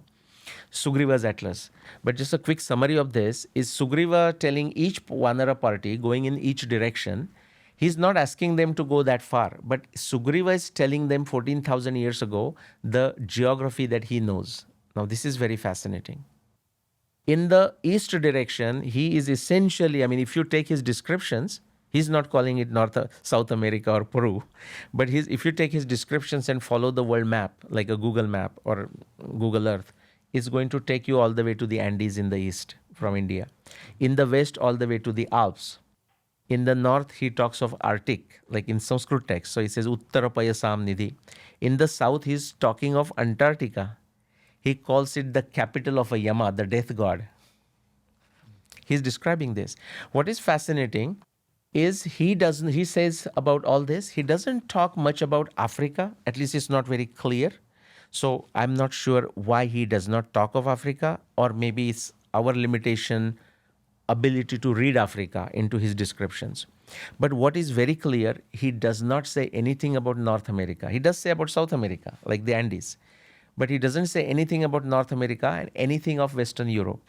In fact, do you know what he says? When Vanaras ask, he says, don't go anything beyond this. He says, don't go anything beyond even east of Andes. He says, there is nothing I don't know. Don't ask me. And west of Alps, Alps he calls it Astagiri, where the sun sets. And Andes he calls it Udaya Parvata, where the sun rises. So that's like a Japan of that time, the first sunrise. International day line. Andes is an international day line to him. That's the end of east direction. So this is essentially the landscape. So now when he's describing the Vanara party, the east direction, that's where I want you to bring to that trident. Go next, Ryan. So he describes this trident. So he's saying, okay, first go to Raupyadvip, which is Thailand, the land of silver. Then go to Yavadvip, which is Java. Yava has become a Java, like a barley grain. That's where it is. And he just goes further, and then you will see this island, this ocean, fire under the sea, like that China Sea area. Then he says, when you cross, you will come to this area. And this Sanskrit text, I have put it on this right side, okay? This comes into that Ramayana. He's describing the east direction. He says, once you cross the ocean, you will come across this, and I'm going to read it, although you won't understand it. He says, Trishira Kanchana Ketus Talas Tasya Mahatmanaha Stapita Parvatasyagre Virajati Savedikaha. It's Sanskrit. It says, then you will find a trident-like structure, Trishira, has got 3 forks, so to say. Kanchana, like a golden, shining and golden in color. And a big pole, Tala, like a palm tree. You're going to see like a palm tree. And it is established, it is engraved, created in the front of the rock, surface of the rock. And at the bottom, there is a Veda, like when they do, are you familiar with the Yajna? They will create a brick structure and fire, and they will pour sticks and clarified butter in an Indian ceremony. So that's what he's referring. So at the bottom, there is a rectangle. That's what he's saying. So you can see that rectangle. And the verse that I don't have it here, this is again very interesting. The next verse, he goes on to explain why it was created, who created it, and where it was created. He says, Purvasyadishi Nirmanam, like this was created as a symbol of the east direction. So this says, hey, this is where the east begins. Purvasyadishi Nirmanam. And in the Indian text, it is considered the Indra as a deity of east directions. He says, it won't be the Indra, but he says, Indra created, the deity of the east direction created this. as a international day line, the marking for the east direction. And he says, where is it? Where is this place? He says, Tatah para hemamaya. If you go beyond this, you are going to find ice-covered mountain. Tatah para hemamaya, Sriman Udaya Parvata. Andes he is calling Udaya Parvata. Just one more thing I'll say. And in this region, so he says this one, right in this text, he says this is an insignia, like our US flag. It's like we see the flag, we say that's United States, or Statue of Liberty. He says this is an insignia for Ananta. And just take that as a word for now, Ananta. In Indian Sanskrit, it means infinite. And it's visualized as a snake with 1,000 hoods. Okay, it's of course imaginary, but snake with 1,000 hoods. One of the texts refers to this Ananta. He says Ananta is lying down in the Patala, that Patala that I refer to, the Bali's creation, which is South America. Now, do you know, he says this one is an insignia, is a representation of that 1,000-hooded snake. Now, the 1,000-hooded snake is the Andes. So every peak is like another hood of the snake in the imagination. What is interesting, we can Google this, and Ryan can Google and then add those peaks. If you go to the Andean portion, Andean portion in Peru, and you type Ananta, Ananta, which is exactly how it is said, and in this text, you are going to find 3 to 5 peaks in the Andes of Peru, which has name Ananta. Cerro Ananta, Monte Ananta, whatever, Ananta. Okay. And if you just try to, wow, thank you, Ryan. There you go. You see? And so Punto Ananta, Cerro, Cusco, near Cusco, another one. So 3-4 peaks like that. And then I tried to trace it. Actually, let me give a credit. One of my co-researcher, Mitra, she's based in Australia, of Indian origin. She actually traced those. I just referred to it Ananta, and it is there already in the Valmiki Ramayana text. And she was thinking I already know about it. She said, Dada, you know about those Ananta peaks, right? I said, which Ananta peaks? And then she pulls them because she had studied this. And this area also have stone engravings with snakes with multiple hoods. We cannot date them. And now if you try to find out what does Ananta means in that area, the trail ends with saying, we don't know what it means, but it means something in Ayamara or Quechua Indian language, and the trail stops there. But the Ramayana text tells you what Ananta means, where it is, and this is the insignia of Ananta. Okay. Wow. That's pretty compelling. Yeah, some good, strong, solid evidence here. Yes. Yeah, fascinating stuff. Yeah. So, good. What did we miss? I feel like we've been going for a little while now. It's a great conversation. Very, very compelling. Very convincing. We can go on and on. So what I will say is, if you ask me some provocative question, kind of challenging any of it, that will be a good one. And whatever we have possibly missed will come out. Yeah, I'm not sure. So how old do you think that the Cusco Valley region is then, and where do you see the construction from that originating? Not my original research, but I'm a great fan of Graham Hancock. I'll tell you also my very useful critique of his research too. But I'm following him from 1995. His not first book, his one of the books, Fingerprints of Gods, and I must have read it like 50 times. Very fascinated by him. I consider him as my influence. We have never met. Influence. So very fascinated by him. What I find, or even one of the other guests, I forgot his name, David, on your show or whoever. So they have a great evidence. Like I think he was talking about Gobekli Tepe and some of the other stuff. Very fascinating evidence. What I would encourage the co-researchers or researchers in this field, like likes of Graham Hancock, Randall Carson. Randall is my friend. We were together in Denver a couple of years ago. Is that the basic framework of science? Like it's a 5-step framework. Like Popper talks about. So that's what we might be missed. I'll just summarize that. I have 4 frameworks. They are not mine. They are the modern science frameworks. They have a history in the Indian ancient text called Darshana Shastras that we will not do today. Very fascinating. I will say where the modern science, these frameworks stop in the modern science, that's where the Darshana Shastra begins. They go that deep. Where modern science will not tell you how to study if you have a soul, the Darshana Shastra have no problems. They said, bring it on. We can study it. That's why I say it starts there. But the poppers, I came across popper in 1993 at Berkeley, California, Berkeley, and was very fascinated.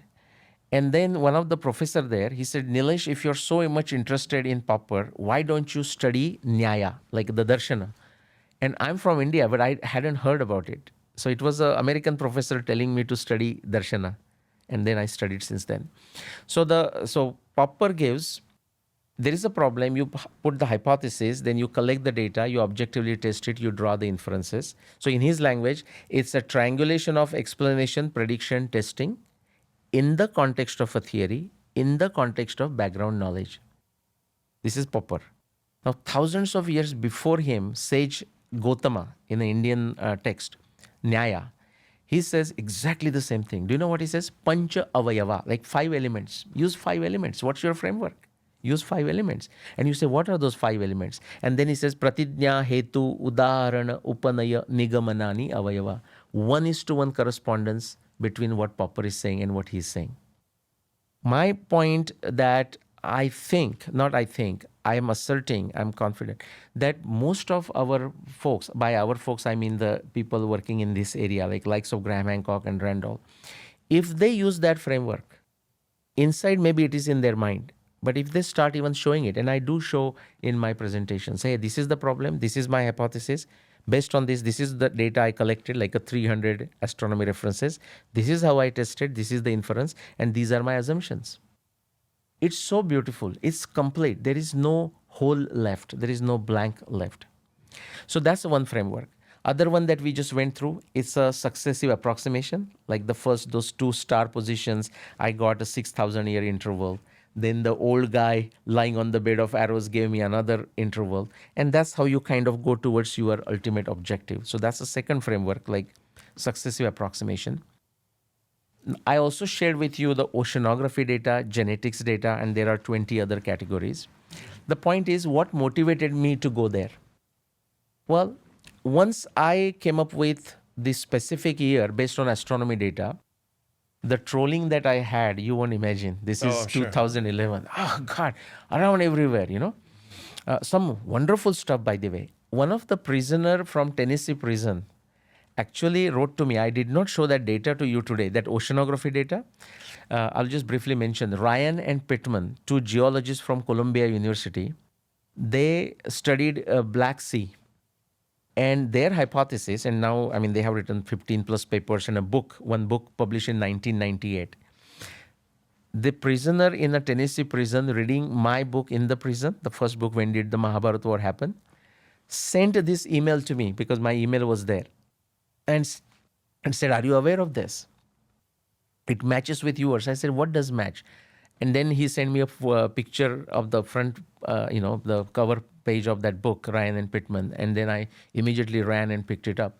That also, the formation of a Black Sea from a sweetwater lake to a very extremely salty Black Sea, according to Ryan and Pittman, based on 9 different scientific parameters, the timing is also 5525 BCE. So remember, I showed that worldwide phenomenon. So the point is, I started with astronomy. I got the date. Now the trolling begins. And they're saying, okay, fine. But now where is the evidence you have for the destruction of Krishna's Dwarka? So they were helping me. Their intention may be different, but actually I'm thankful to them. So where is this data for sudden sea level rise where Krishna's Dwarka should be destroyed? So it is in 2012 plus, I started looking for some of the oceanography evidence that I shared with you today. I didn't have a reason to. I don't know where to look for. I don't know the year of Mahabharata War. Once I have it, the trolling came and it took me there.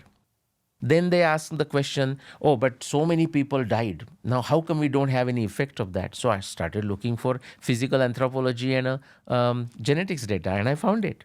So my point is that the third framework in science is called tetradic schema of science. P1, first problem, to solve it, you propose a hypothesis, TT, tentative theory. Then you use the evidence to eliminate the error. It's called EE. This is Popper's language. P1, TT, EE. And when you are solving the problem, you solve the problem, you clap, and you take a joy in solving an issue. Now you're not done. So when I was done astronomy, I thought I was done. I was not. Now they're asking me oceanography and genetics. So the P2, when you make a revolution, a problems of higher complexity and which require a lot more efforts pop up. And then you essentially take that P2, turn that as your problem and try solving it. And that's where this amazing improvement and development and more knowledge comes. So I like that tetradic schema. Again, it has an equivalent in Indian text called Bhrugu Varuni Vidya, but I will not go into the details of that. It's just told as a story between a student and a teacher, but it basically explains this tetradic schema. And the last one, and we can end on that. Suppose there are multiple claims, like the academia says something, the entrenched academia has a certain claim, and the likes of Graham Hancock or myself or Randall or whoever, they have a different claim. Now, would you agree that for most part, the academia would accuse the likes of me, but will not come forward and engage us and debate with us? Mm-hmm. That needs to change. Now, if that doesn't change, this is where the Indian Darshana texts are extremely powerful. And if you ask this question to AI, I did ask, and in a very neutral way, and they said that. In fact, I was surprised. So I said, Popper has this wonderful, the logic of scientific discovery and the philosophy of science. So what do you say? And because I was doing comparison, this similar, what I just shared with you, the similar frameworks, what it said about the Darshana was very fascinating to me. I mean, I was sold on it, but now the AI kind of validating, and even when I'm asking questions in an extremely neutral way, not like biasing it, it said the modern science assumes that the person is honest, the person has the integrity, the person is truly there to solve the problem, fascinated, curious, and not doing it as an agenda-driven research. But it assumes it. So if somebody does agenda-driven research and somebody has a intellectual power, already the impression, he or she can get away with certain things. But then he said with the Darshana Shastra, they have the rails there. You cannot get away with it. Because modern science actually does that. But many people even criticize Popper, saying, no, we don't agree. See, I said, what do you not agree? Certain points you may not agree, but do you have any problems with his framework? Actually, there shouldn't be any problem. Because if somebody has a problem, I ask them, show me a better framework, and there is none. I mean, if somebody comes, I'll be very happy. What is interesting is the same thing in the Indian Darshan Shastra. The people who fight that the specific Nyaya Darshana, they don't agree with the intrinsic basic philosophy, the other Shastras, other Darshanas, they still accept their framework. Say, we don't agree with you, what you think of the soul and what happens to the human being after, or a living entity after he dies, but we like your framework. So the framework is the same. So the last point is, Popper has given something too. He calls it truth likeness score, like how to compare the two theories and decide which one is better. And that's where the academia has to come forward. And if they don't come forward, we or likes of me, and I don't wait. I just take their theory, put it into the 5-step frameworks. I put mine and show which one is better. Nyaya Darshana, the Darshana text, actually gives you the tools, already intrinsically built tools, how to call somebody bluff. And so that's the 4 frameworks that I told you, the approximation, going towards approximation, successive approximation, the framework of explanation, prediction, testing, tetradic schema, and a comparison between 2 claims is the 4 tools I use. And those are the only 4 tools practically I had to use in the last 35 years. That's been your guide. That's the power. Yeah. Nice. I'm going to ask just a crazy question maybe as we kind of close out and get to the end of this. I had Praveen Mohan on yesterday. We recorded a podcast, and it's super interesting. His take, the place that he gets, one of the places that he gets kind of controversial is invoking the ancient aliens theory as it relates to like Vimanas and as a part of early Hinduism, I guess. Is that something that where do you stand as it relates to the UAP phenomenon and kind of that as a part of Hinduism in general? Okay. UFOs, I'm not into it at all. I mean, in the sense, I'm not a qualified person to comment one way or the other. Vimanas, yes, I'll come to that. But because you mentioned Praveen Mohan, we haven't met, although we intend to meet, but we know each other. At least I know about him. I don't know about if he knows me. He said the same, yeah. Okay. He does a fascinating work. I will put him, the kind of work he does, and I do watch his videos, is in a relatable context similar to Graham Hancock. So, and Graham says it openly. He says his job is to put the possibilities out there and let the people explore, let the evidence get compared. That's what I try to do on this channel. Yeah. Absolutely. Yeah. I would say, humbly enough, but I will say, I try to take it one step further. And I would encourage everyone, not you, because your job is to bring these people together and spread the message. But the individual researchers, likes of Praveen Mohan, if I get a chance to meet him, this is what I will say. Because what he's doing is beyond fascinating. I love it. It's just like Graham Hancock. I don't want to say caution, but I think if they use this Popper's 5-step framework or the Nyaya Darshana's 5-step formula, Pancha Avayava, with whatever the work they are doing, they will be at least 10 times more effective in convincing the audience. Or it will also tell them where the gaps are, why people don't get convinced. Not to say because I have 5 steps, everybody is convinced. But even the scientists do not, I openly ask people to come and debate with me. In fact, I'll tell you on the Mahabharata dating. Right now, in the whole world, 2 people coming together and debating the date of Mahabharata. If there is such a recorded podcast or recorded debate, Nilesh Oak is in it. And there are about 5, 6 or 7 of them. But I have yet to see 2 other Mahabharata dating researchers come together and debate it. They don't. Because they're not using this methodology. So it becomes difficult. So my point is, Praveen Mohan is doing a phenomenal work. But if he uses the frameworks, it will tell him where the gaps are. He will become more effective in convincing the people when he has done a great work. And it will also, in my mind, sort of gives him the rails, to temper him, some of the claims he will make. That is true even for Graham Hancock. But frankly, Graham Hancock, because he's doing it for so long, he has come a long way.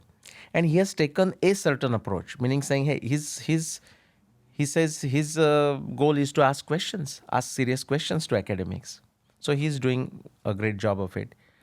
Praveen Mohan also does that. But if they use it, in my humble opinion, they will become more effective. Okay. Yeah, love it. Makes sense.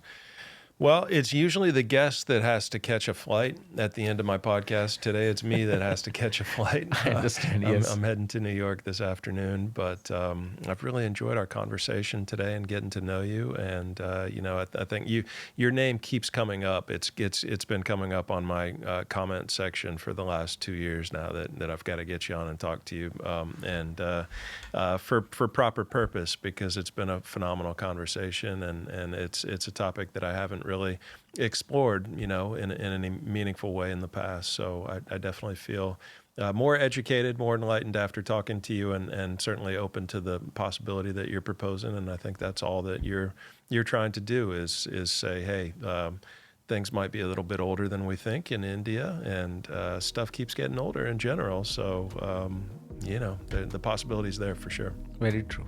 Yeah, Thank you again for inviting me. Very welcome. Very welcome. Hope we get to do it again someday. Definitely. Awesome. Okay. Yeah. All right. Great. Appreciate you. Thanks.